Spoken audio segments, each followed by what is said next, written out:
আসসালামু আলাইকুম। শিমুল মিডিয়া লাইভের পক্ষ থেকে আপনাদের সকলকে জানাচ্ছি শুভেচ্ছা। আজ আপনাদের দেখাবো একটি ফার্নিচারের ভিডিও। এটি একটি চমৎকার ডিজাইনের একটি ডাইনিং সেট।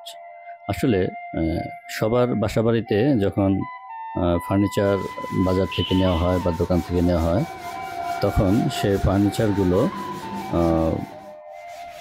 রঙে চঙে অনেক সুন্দর দেখা যায়, কিন্তু এই রং চং করার আগ মুহূর্তে ফার্নিচারটা দেখতে কেমন ছিল বা তার কী কাজগুলো একজন পালিশ মিস্ত্রি করার পরে এই ফার্নিচারটা সুন্দর একটা অবয়ব ধারণ করে, সেটাই দেখাবো।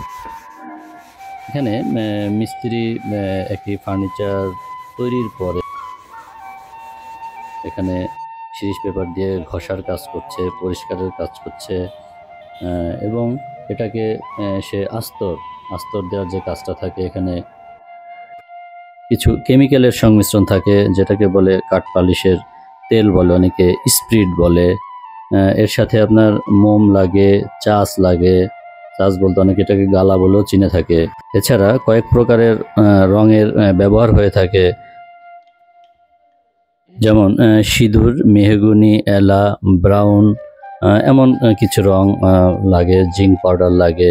পাশাপাশি যখন একটি ফার্নিচারকে আপনার একবারে ঝকঝকে তকতকে করতে হয়, তখন এখানে এনসি থিনার সাথে কারফা, অনেক ক্ষেত্রে রজন, এগুলোর ব্যবহারও মিস্ত্রিরা করে থাকে একটা ফার্নিচারকে সুন্দর অবয়ব ধারণ করার জন্য।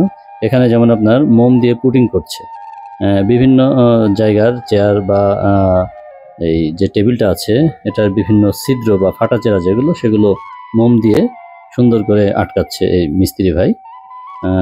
এটা আটকানোর পরে আবার একটা রাব ঘষা দিবে সিরিজ পেপার দিয়ে, যেটাকে রাব ঘষা বলে। ঘষার পরে আস্তে আস্তে তিনি এখানে পালিশ খাওয়াবেন। এখানে আপনার মোম দিয়ে সুন্দর করে এই ছিদ্র বা ফাঁকা যে জায়গাগুলো আপনার আটকাচ্ছে। এখন আপনার কিন্তু দেখতে পাচ্ছেন যে পালিশ টানছে চকচকে করার জন্য।